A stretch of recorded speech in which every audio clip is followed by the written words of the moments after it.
I have lived with obesity most of my life, and my eldest son, Harrison, who is now 7, is 152 pounds. I worry about Harrison's weight a lot.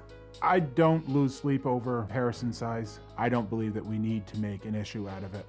I also am very concerned that he will be embarrassed by my size. So the events that I attend with him are limited because I don't want him to be belittled because mom's so big. Well, today we're talking to parents who have little boys with big weight problems. Now, Amy says her 7-year-old son Harrison is extremely overweight at 152 pounds. Amy says that she's morbidly obese and not the best example for her son. Amy says that she'd like to get her son to eat less, but her husband Tim undermines those attempts. Now, Tim says he's just not losing any sleep over this because kid looks happy, kid looks healthy. Do you also get that these statistics that are for other people would also predict that the two of you and your son can expect your life expectancy to be 20 years shorter? How do you feel about that? Not real good. What's your doctor say about this when you take the child into the doctor? Not a whole lot. I would think that before me, you would have had a responsible medical professional sit down and tell you that you guys are at risk. You're modeling this for your son, and you have your son at risk.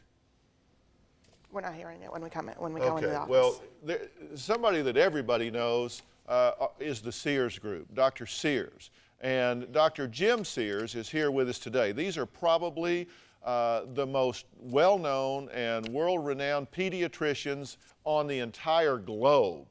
Now, Dr. Sears, thanks for being here again. We appreciate it. Thank you, Phil.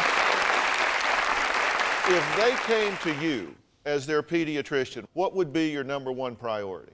First, I would say, I know you came in for a checkup or something. I don't want to talk about anything other than your weight and your son's weight. And we need to get on a plan, and it can be simple. Sweating for half an hour a day, that would do it. I was reading Harrison's diet.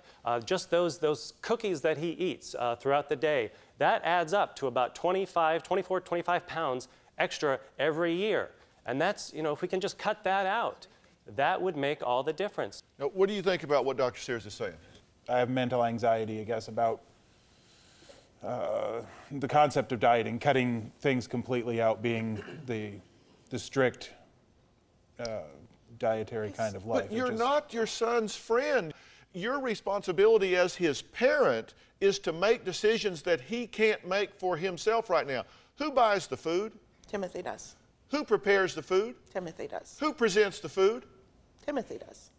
Not Harrison. I didn't hear Harrison's name. He is not the purchaser, presenter, preparer. He is only the consumer. He eats what you put in front of him, and you're like a pusher. He is addicted and he is inflicted. And at this point, it's not too late to turn this around. You can have a return to health for this child. And your point is, he is healthy, Dr. Phil. He is healthy. You don't hear me. No, he's not. There's something called prodromal that leads up to problems, and they're all over this child. They're all over him. He is in a disease process. It just hasn't manifested yet in a disease. Exactly. We could probably do some blood work and find his inflammatory levels are probably through the roof. I think he snores, right? He has some obstructive sleep apnea. We'll let that go on for a few more years. He will have congestive heart failure. Anybody that snores, like a truck driver, I say, is going to lead to congestive heart failure, and that's not good.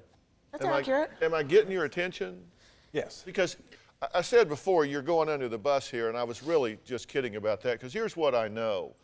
We took a lot of history from you guys, a lot of information. Here's what we know. We know that you two are loving, devoted, and caring parents in every single way. There's so much right here. How can this be so wrong? Do you have a story or a question for me? Click the link in the description and tell me what in the world is going on.